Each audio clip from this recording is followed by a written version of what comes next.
Okay, so today you're going to learn how to do self-manual lymphatic drainage of the lower extremity. And for the purpose of the video, we will consider my left leg the affected lower extremity. Before I get into the sequencing of how to do self-manual lymphatic drainage of the leg, I need to talk a little bit about the stroke. The stroke is very light. It's about the weight of your hand, and you're just trying to move the skin. So it's really just a skin massage. You just gotta do your manual lymphatic drainage in the right direction. So you want to follow the sequence that I go through. The sequencing is important. So before you even get into the leg, you've got to do some trunk massage.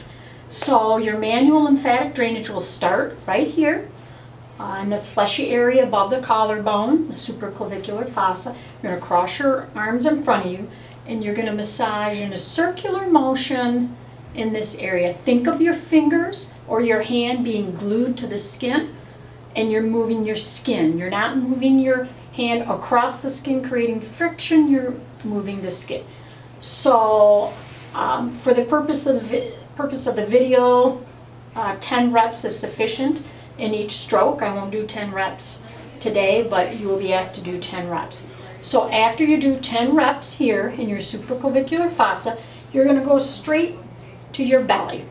You're going to be doing some deep resistive breathing of your belly. So what you're going to do is you're going to push lightly into your belly, right near your belly button. You're going to take a deep breath in through your nose while you give your belly a little bit of resistance. So it would look like this. Once you do that, you're going to exhale through your mouth and still exert a little bit of compression to the belly. So inhale, exhale. Inhale and exhale. 2 sets of 5 are sufficient. Once you are finished with your belly breathing or your diaphragmatic breathing, you're going to get right into the lymph nodes on the affected side, the axillary lymph nodes. So you're going to get right in there, 10 stationary circles, right into the axillary lymph nodes. So after 10 strokes, your hand placement slides down. So you're about at your brow line. You're going to massage back and up towards those axillary lymph nodes on the same side. So 10 stationary circles here. Hand placement slides down to your rib cage. 10 stationary circles at the rib cage with the direction of strokes back and up. Release on the upward stroke. Don't pull the skin back down. Your last hand placement is at your hip bone.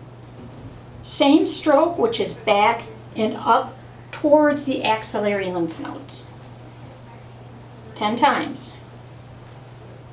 Once you're finished with that, you're going to go to the inguinal lymph nodes on the unaffected side. So you're going to massage 10 times, use all of your hand right in your inguinal area where your leg meets your torso.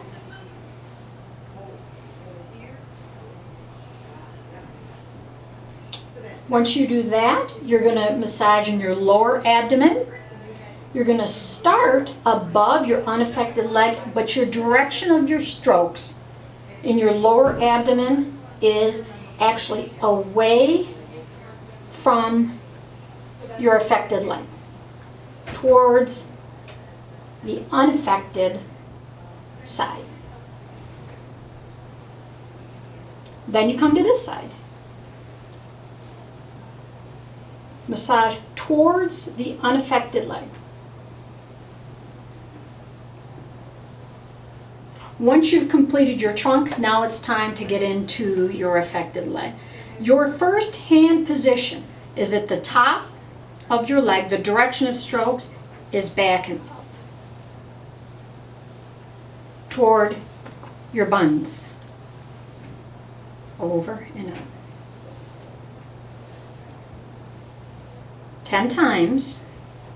Next hand placement slides down. The direction of your strokes is still the same, which is over and up. Your last hand placement is above your kneecap. The direction is still the same, over and up. You should be able to see your skin wrinkling, over and up, 10 times. Once you finish that, you're going to come back to the top of your leg. Now you're just going to massage over to the outside of your leg, 10 times.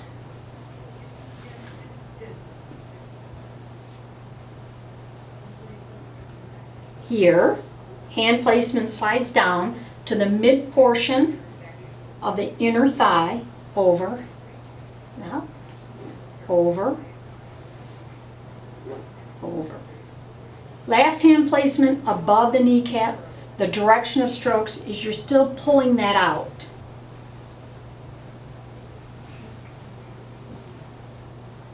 Once you've completed that, now you're going to go back and you're going to massage up again, over and up, again towards your buns. I like to use both hands. You cover more surface area that way. Mid-thigh, over and up. Keep your shoulders nice and relaxed. Keep your hands relaxed. Last hand placement, over and up.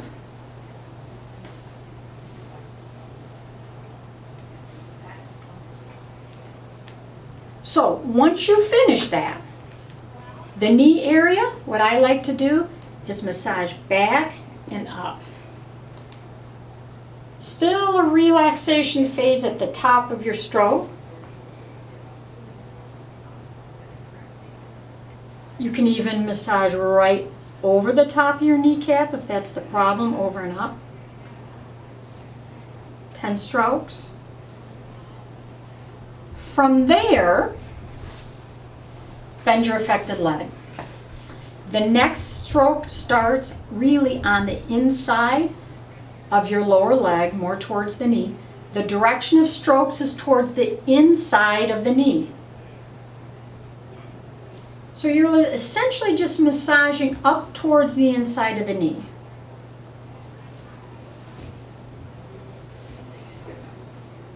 Hand placement slides down.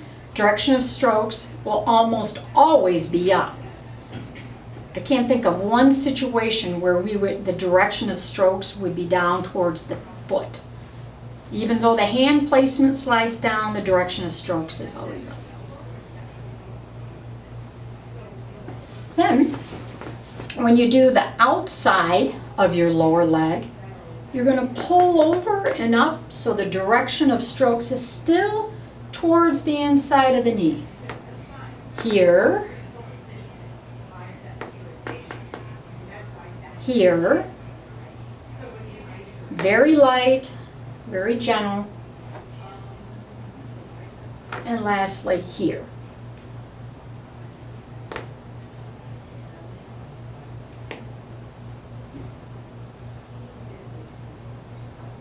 When you get to the ankle, I like to put my hands on both sides of the ankle and I'm massaging straight upwards.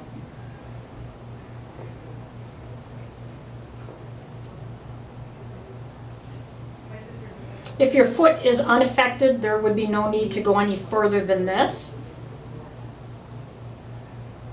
If your foot is affected, your hand is on the top of your foot, back and up. That's the direction of strokes.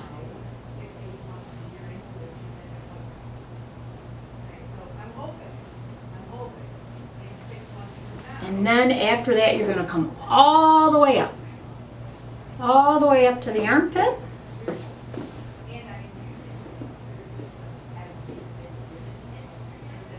And quite often, I will even go right across the lower abdomen. If your toes are affected, you can do thumb circles right in the toes. Rather than stationary hand circles, you can use your thumb and still do a thumb circle in each toe 10 times. But that pretty much would complete your self massage.